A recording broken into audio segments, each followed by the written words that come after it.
Right, folks. This is the second concluding video looking at looking back on our class from the sort of modern perspective, I guess, or the digital era that we're currently in, 2000 to the present. And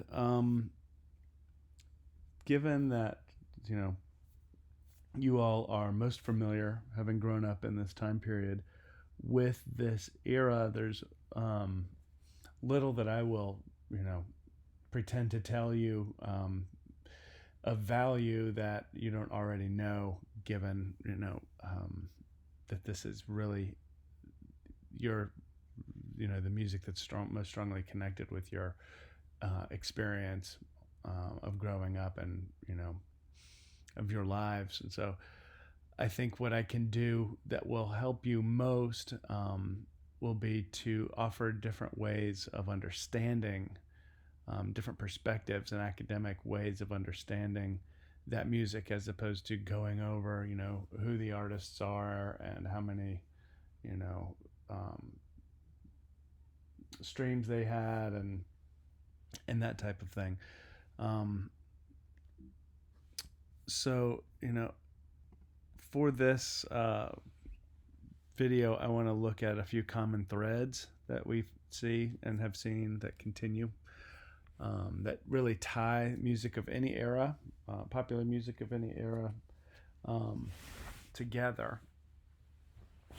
And so the first of those is, how does popular music recognize and relate to different kinds of social identities? So, punk music, for example, I think was a really strong example of recognizing a group or an experience, a youthful experience of being marginalized, invisible, and sort of giving voice to that.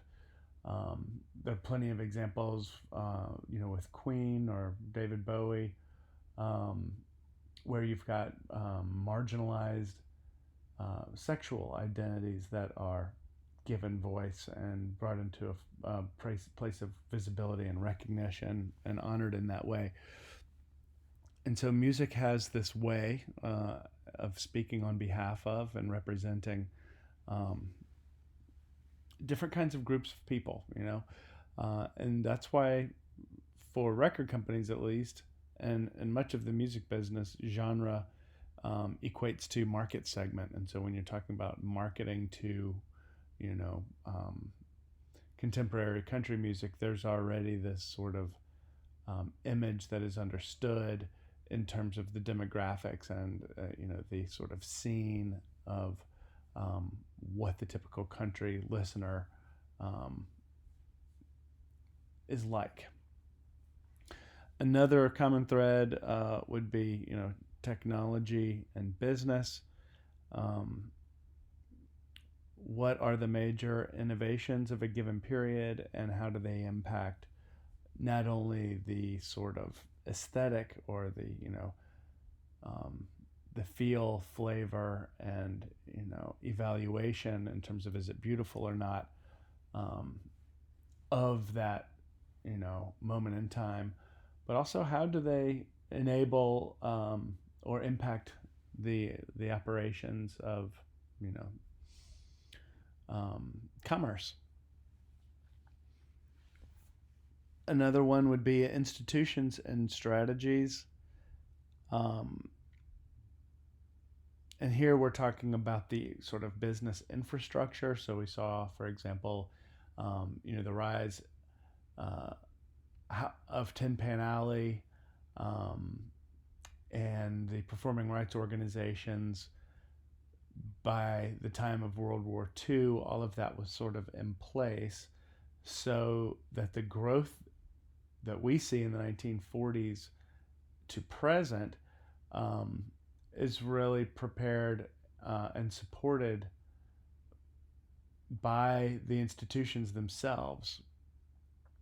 And of course, you could include, the technological side of that as well, no doubt. a lot of these institutions depend on technology that makes these new ways of doing business, like radio, for example, or television, that makes that a possibility. And then this idea that I really focused on myself. Um, how does music work as an agent of bringing novelty from a place of less visibility? And so here I'm talking about art forms, so different genres, different styles of music from the periphery or from the margins into the mainstream. And so that, as you know, I have been returning to that frequently as a sort of theme for my own presentations. So let's look at the first one for a second.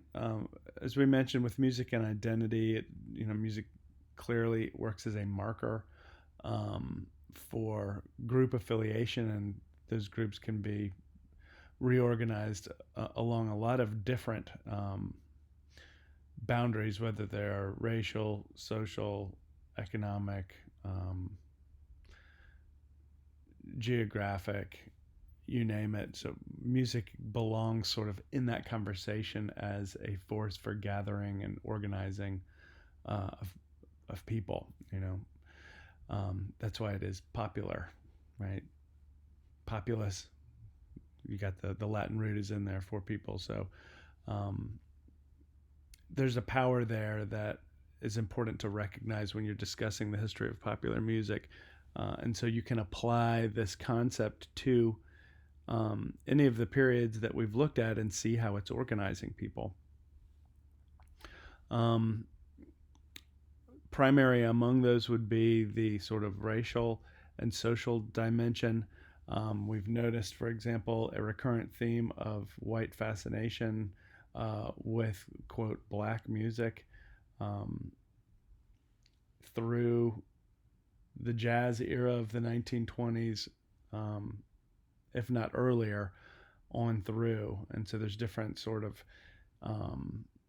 ways that fascination is expressed, sometimes very positive, other times, like in the cover culture of the 1950s and the mainstreaming of rock and roll, I would think that is much more along the lines of what's referred to as cultural appropriation.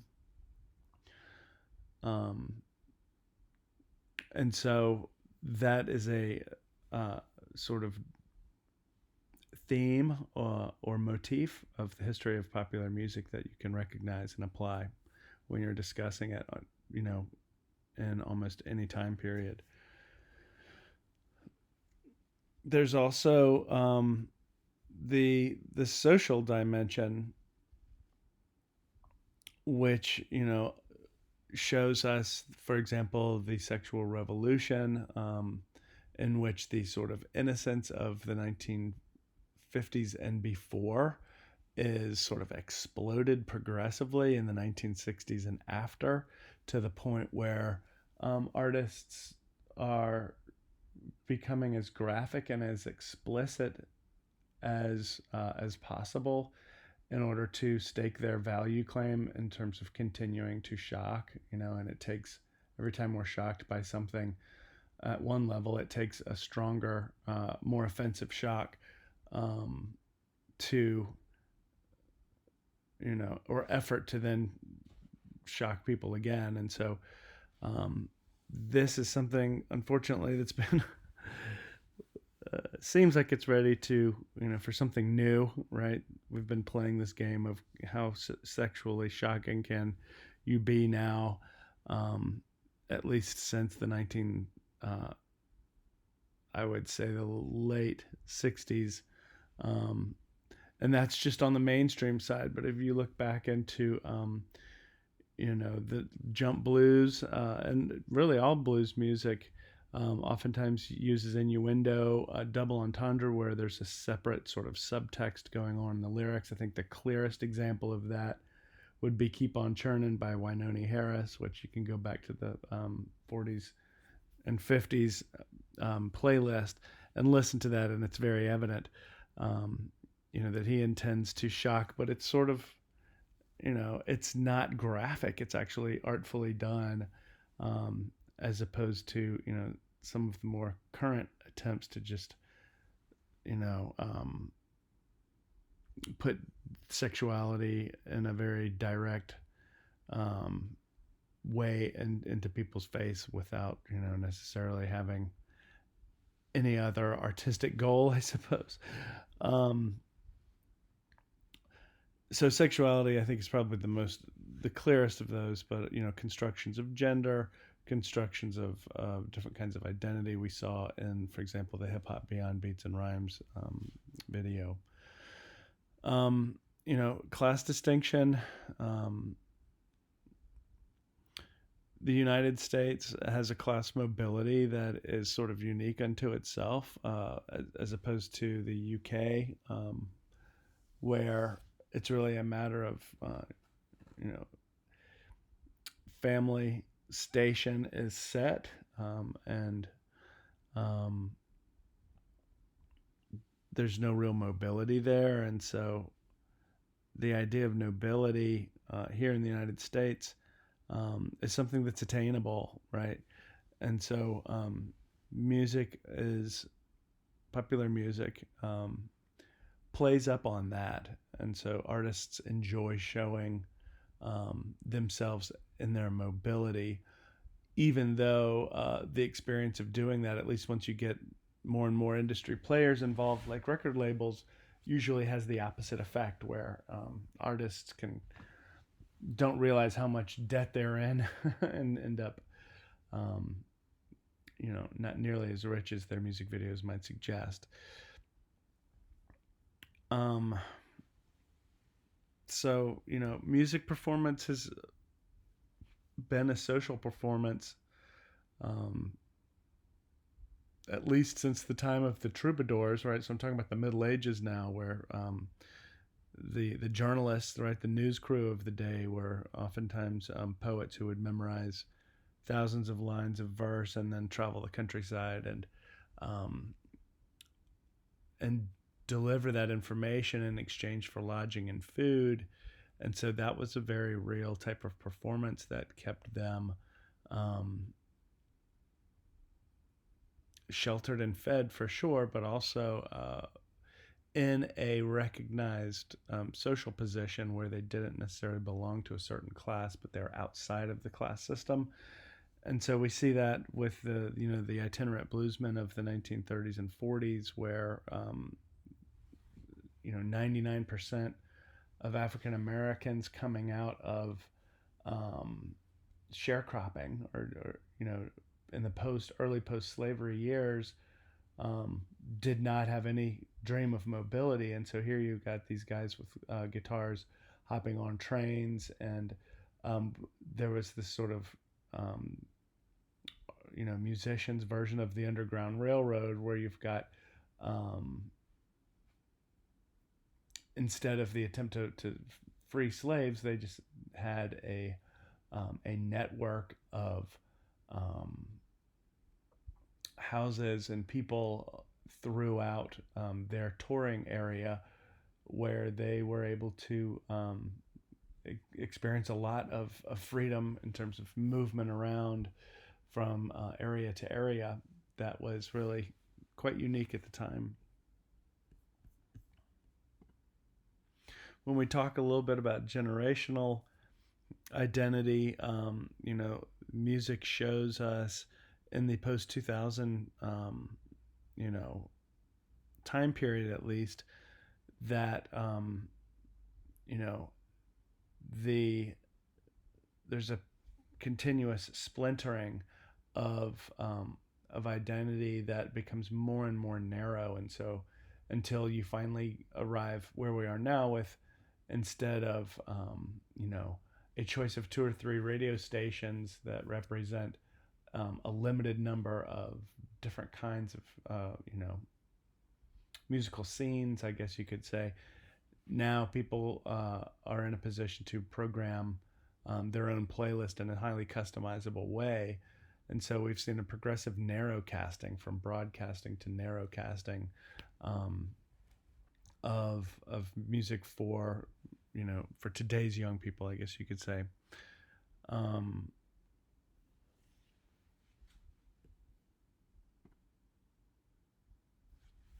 Looking at the thread of technology and business, Apple in the MP3. Um, this is a story that is the necessary ingredients for P2P file sharing, and the chapter for this week on a 19-year-old takes down the music industry. This is the main uh, sort of nuclear explosion of music history of the last 20 years. And so Brandenburg's MP3 was a music compression or digital file compression technology that allowed to take a sound file down to about 1/12 of its normal size, um, which made it very easy to distribute, as you can imagine. And oftentimes, you know, uh, without the ability of the copyright owners to actually control that distribution. And that is usually, one of the first rights of a copyright holder is the ability to control distribution. So that story, between Brandenburg and the MP3, and then the fact of the internet itself, now you've got one of the major elements that record companies use to control their property, which was distribution of sound recordings, taken away from them. So it took them about 15 years really to crawl out from behind that, dig their way out of that hole that was created. And Steve Jobs and Apple were very instrumental in that. The iPod debuting in 2001, and then of course the phone short on its heels after that. And you've got 300 million iPhones, which is about the size of the United States population between 2007 and 2011. That will give you a good idea of the scope of the impact just at the debut of that technology.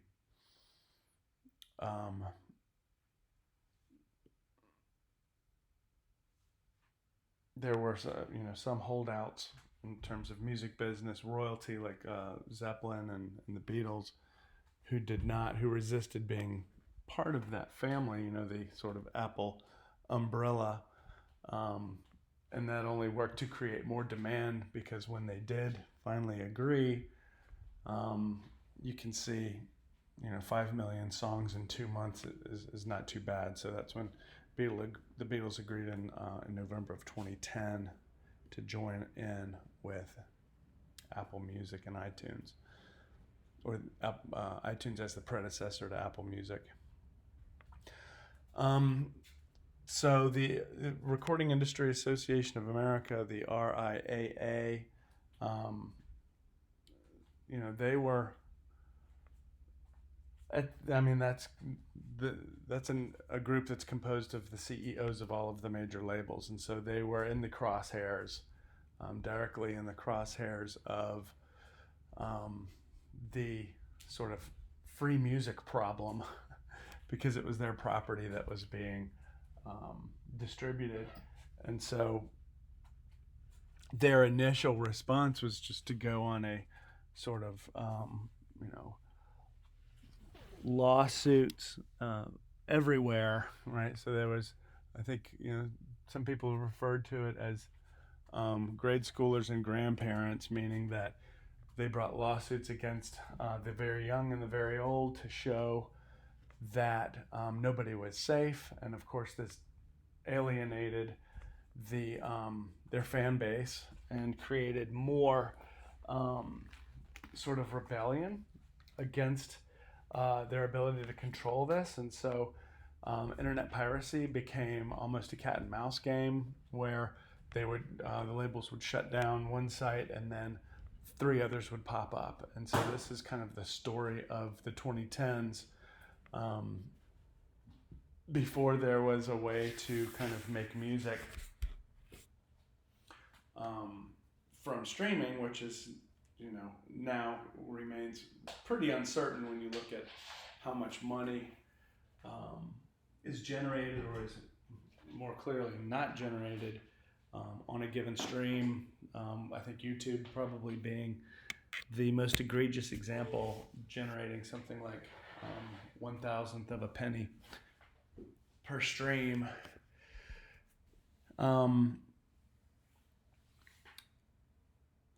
So, YouTube nonetheless did become obviously a major player in this deal. As over 50% of teens using it as their primary source for accessing music in 2012. And then, at that point in time, you're clearly in MTV territory. So moving on to the music business institutions. So how were they impacted on this? So as I mentioned, the labels were interested in initially trying to recoup their losses through litigation or through suing people, and that ended up, of course, backfiring. And so what they did next was turn to the artists.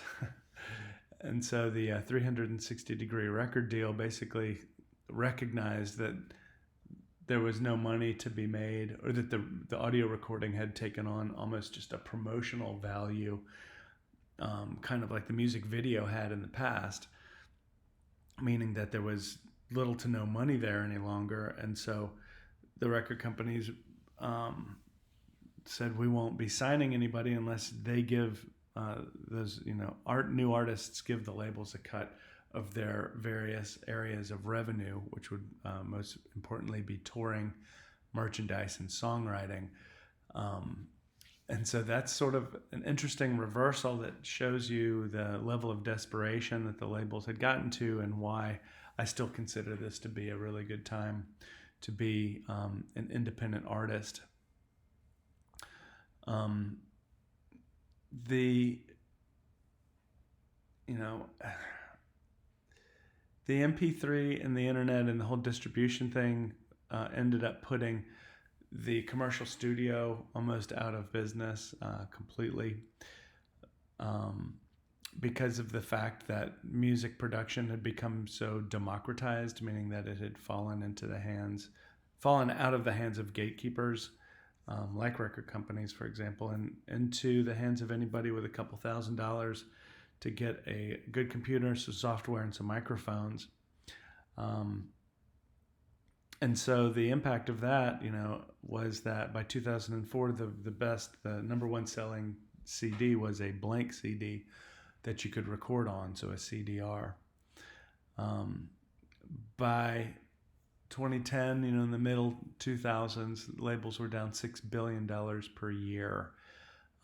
Keep in mind that songwriting was not even worth that. So, copyright ownership and licensing was not even worth that around the year 2000. And so huge deal there. And the ripple effect of that, of course, is that it's not just the labels, but, the artists suffer, and everybody that the labels do business with, recording studios primarily are also going to suffer. And so the labels had been leading the industry since about the 1920s. And so those 80 years of leadership, of driving the music industry, came to not a complete halt, but to a major crossroads in the year 2000 with the Napster case.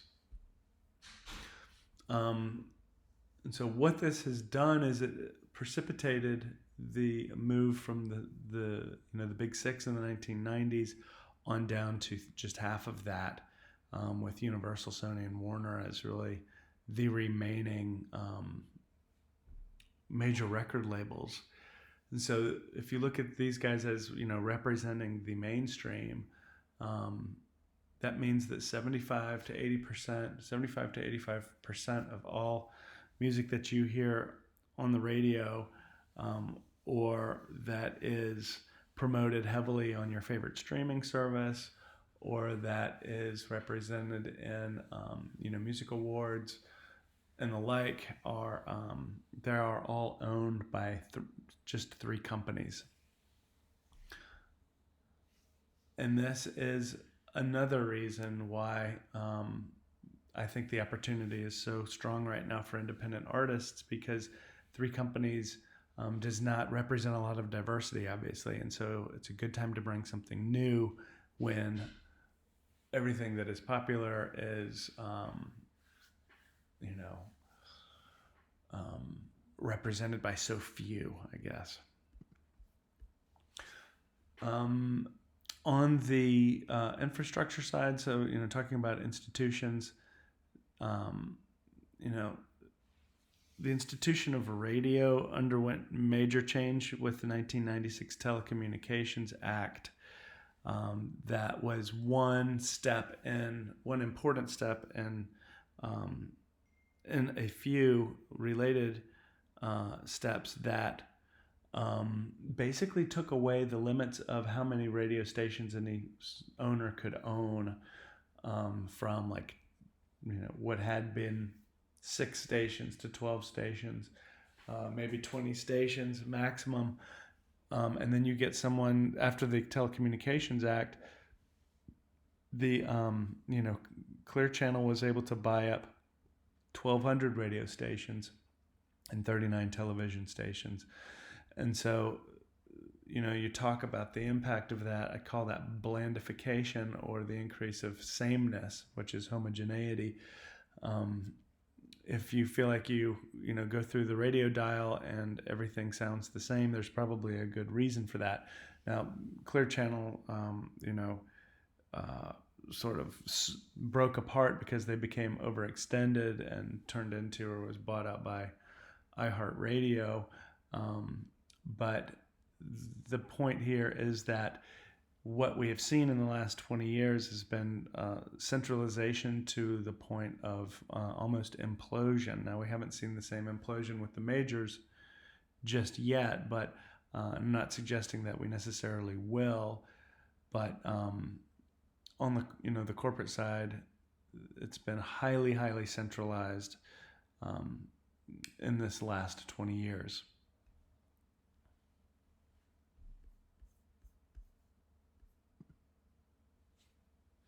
A few of the highlights of our current era, it's been an era of devaluation and reorganization, and so just like the Arthur Fogel presentation showed us, as well as the Tower Records one, that with the phono record, which is Circle P, which is basically the copyright symbol for an audio recording, which is just record sales. So as record sales have fallen, that's created a hole where or I guess a urgency for on the artist side at least, to get paid somehow. And so they turned then to an increase of touring, for example. And so the old distribution sites like Tower Records could not compete with free, right? And so access to music turned in to almost a utility that you pay on your bill, which it is now, right? If you've got your internet bill, your monthly internet bill, and then your monthly Spotify or Apple Music bill, it's basically what it is. And it has been stripped down to just the audio recording, so we're missing all of that metadata of album artwork, lyric sheets, what studio it was recorded at, who played what instrument, and all that cool stuff that you used to find on liner notes. And so that whole relationship between economic success and the album as a crowning artistic gesture, that has dissolved, unfortunately. And so that's why I wanted to take the time to, in our other concluding presentation for this week, to look back at the top albums and what made them so important. And so the question about do today's products have the same ability to define a generation?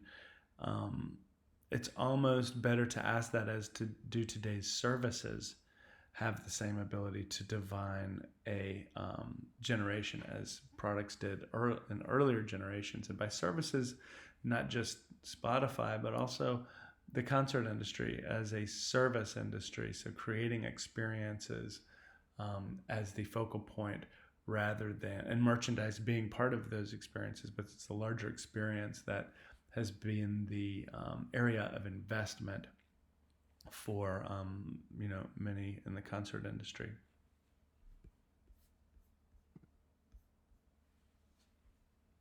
So music's main events on the technology side since 2000, clearly the MP3, or the putting into practice of the MP3. The MP3 itself predates 2000, but it's the application of that technology. The rise of YouTube, the sound of auto-tune. On the institutions and strategy side, we've got the fall of the record sales, the reconfiguration of not just labels through consolidation, but also the way that they do business with the 360-degree deals, and then the ripple effect as those who depended on record companies like commercial studios also have to downsize or close their doors completely. In terms of the music and identity side, the DIY democratization of music, where everybody can be a creator, an artist, or a producer. The sort of narrow casting as the culture of me. So the reduction of pressure to fit into a certain group when you can create your own playlist, soundtrack, and musical identity. It's much more malleable now than in a situation where you've got 3 or 4 radio stations to choose from, and you're kind of falling into much larger buckets at that point in time, and identity-wise.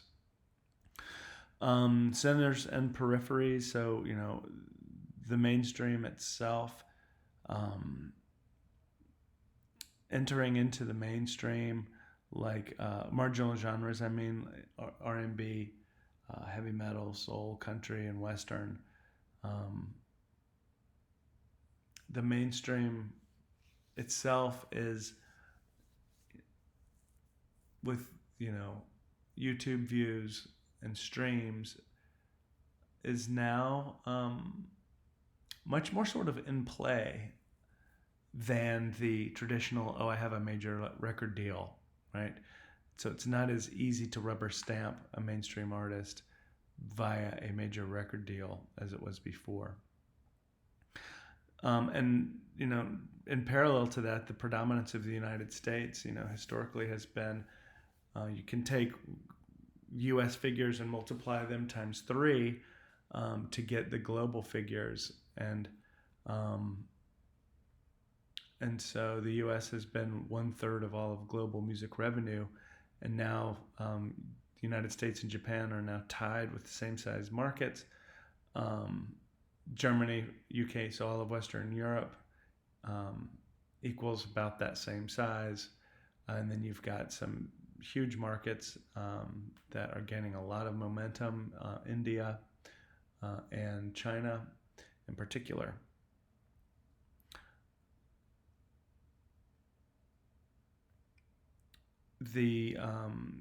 Nonetheless, American music still provides a lot of examples in terms of the kind, what music is and can be, and so those music images filter out to the rest of the world, and so this kind of America as an entertainment center, whether or not the rest of the world likes those images or not, it's a separate question, but this is one thing that has not changed despite the sales figures. And I think that's because the United States historically has provided a lot of idealized places, as well as the idea of mobility through travel with American cars and like the song Lowrider or Little Deuce Coupe, going to destinations, Highway 61, for example, Route 66, St. Louis Blues, W.C. Handy's song, Hotel California by the Eagles. I mean, it goes on and on and on. And so it's not a mistake, really, that the United States occupies the kind of place in the global imaginary that it does. And popular music has played a big part in that. So I hope you've enjoyed the class, and it's been my pleasure. And I look forward to seeing you all face to face this fall. Take care.